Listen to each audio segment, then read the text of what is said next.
elements? Do you have like too strong of a bark situation, or even a not enough scraped off the plateau? Sometimes people want to leave the plateau alone because, of course, scraping the plateau does mean that sometimes you will find yourself with pitch issues. But on the other hand, if you're not scraping the plateau, you're going to end up with bulky, spready stuff. So I check that. The other thing I check is the difference between definition and, I would say, lumpiness, ridges. So, for example, oftentimes we have this nice separation between a plateau and a tip, right? We do that. But if that separation is via a kind of cliff, if it's via a sort of a rise or a bump or a ridge, say you kind of scrape the plateau, but you don't quite go all the way off into the tip, something like that. That is to say, so if you're establishing the plateau as separate from the tip via a kind of bulkiness, you will get that in the tone. Whereas if you do it via definition, you will get a kind of condensation of the tone. So the difference being, I will scrape smooth. Essentially, it's a plateau. It's a rise up from the tip. But the transition is what's important, right? That we have this plateau that stays plateauy, that doesn't sort of rise or fall quite, but that the transition is defined, right? That we have like a kind of scrape that we're able to do with our knife, our very sharp knife, that gives us definition without lumpiness. Perfect. It's too long-winded, but no way. No, it's perfect.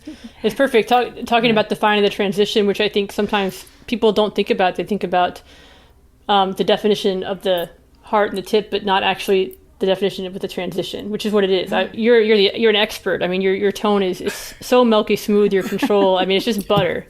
Well, let me just add, specifically speaking of just wonky specifics, I use in my scraping two basic kinds of scrapes. That is to say, one is a kind of smoother, one is a kind of get the vibrations to go sort of scrape.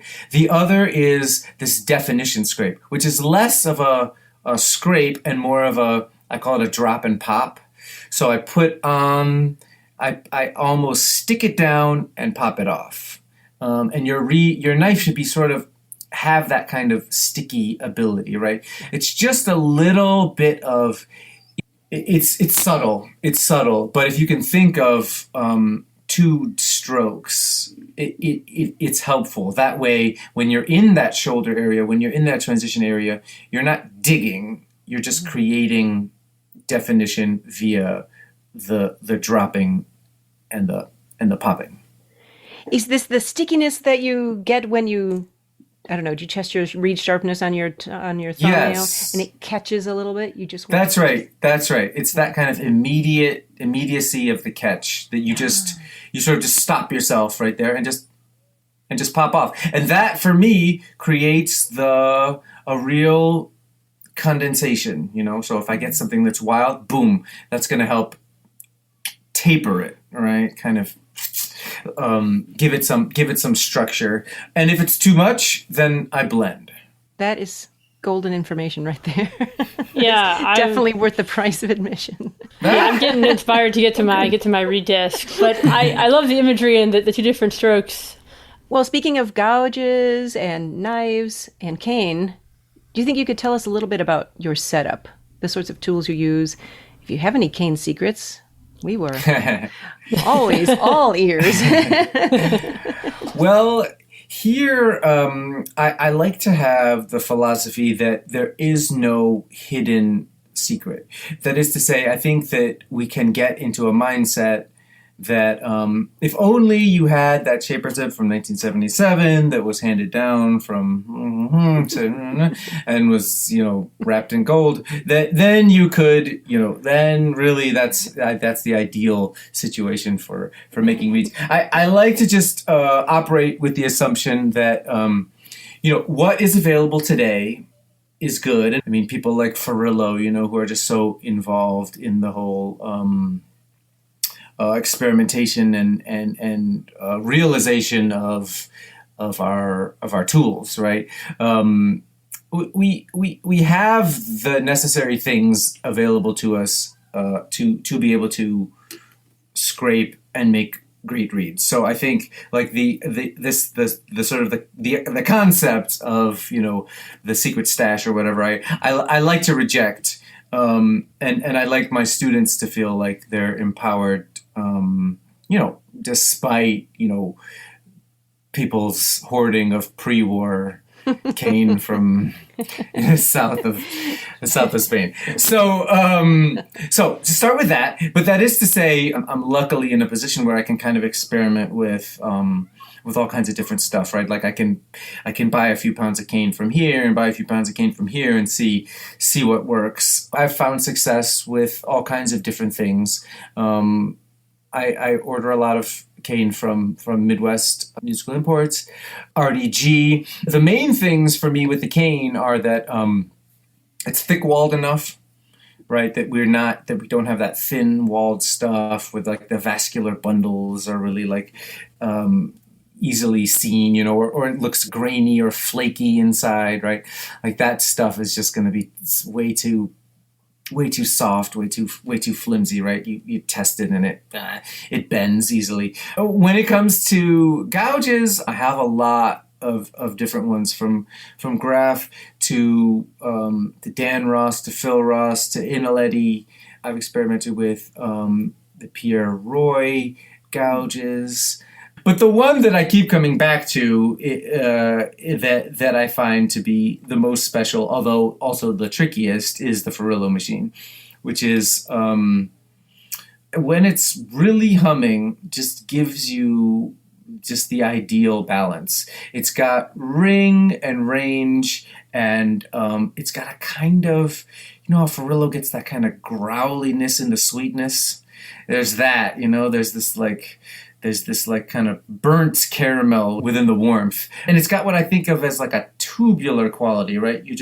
You play every note and it's like it's on the same, it's within the same tube. It's not like, your C sounds like it came from over here and then your high A is from over there. It's all of a piece, and so when it's really humming, that I think there's just nothing better. But the problem is you really need to know a lot about gouging machines, and you need to be brave enough to get in there, and you need to do a lot of upkeep with it.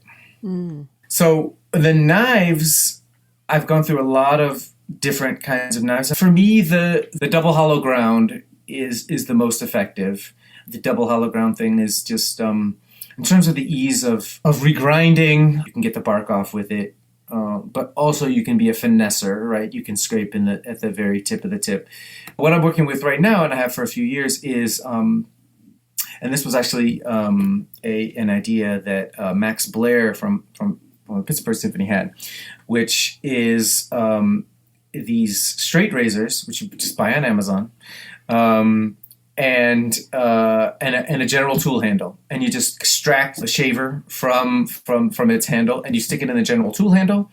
And this particular one, which is called Fromm, F-R-O-M-M, the steel's good. The one thing with these razors is that like they can be a little bit chattery. So, but they're so easy to regrind. It takes like 3 minutes. You just like carefully do it on like 1,000 grit or something, and then when it gets a little bit dull, again, it's like super easy and convenient to just regrind it. So that's what I've been doing, and I've liked it. I mean, the ones that are a little earlier in their lifespan are less good at the bark stuff, so I'll have one that's a little bit older for that, and then like one that's a little bit younger for everything else, basically.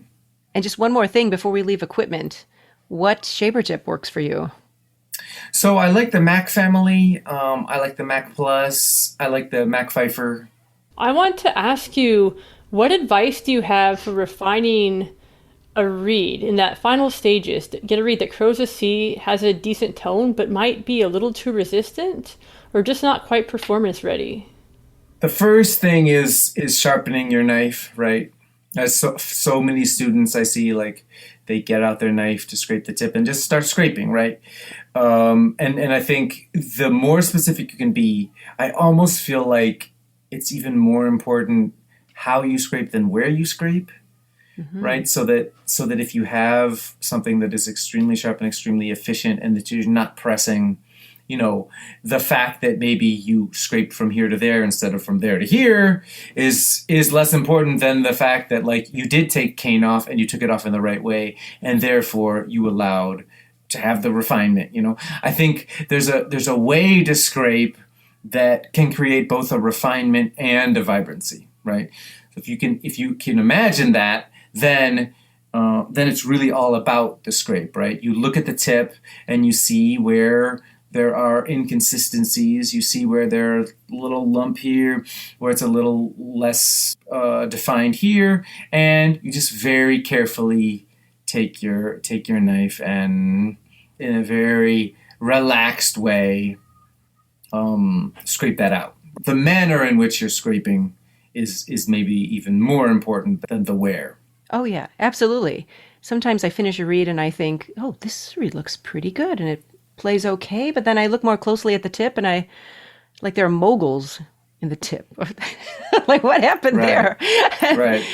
Well, do you have any favorite reed tests that might help diagnose a reed and further a student's ability to refine their reeds and finish their reeds?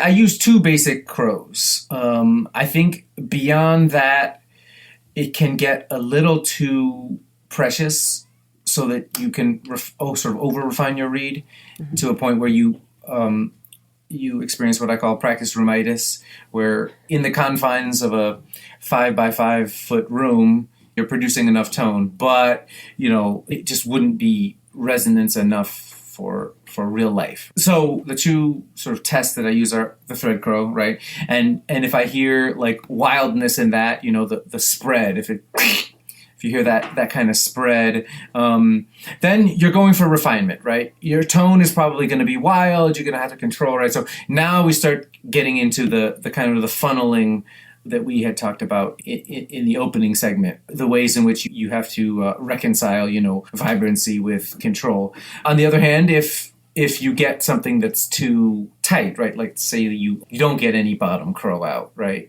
You're probably dealing with something that's like a little bit squeezed, a little bit on the small side. So we try to create more avenues for that reed to vibrate.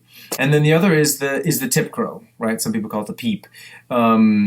But it's basically articulating, not aggressively, but articulating in a assertive way. And it's to articulate assertively at the tip, to determine its qualities. I'm looking for anything that sounds a little glassy, that sounds metallic, that sounds brittle.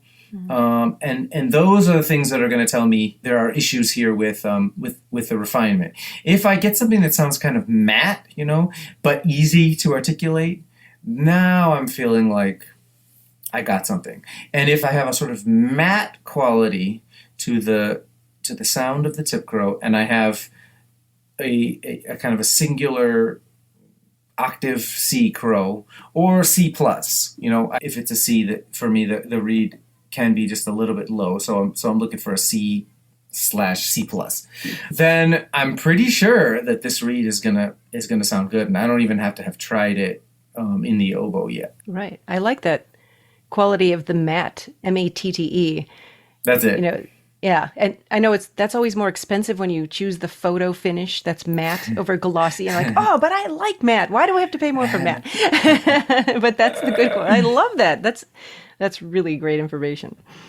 Is there anything you do in your reed making process that others may find a bit unusual?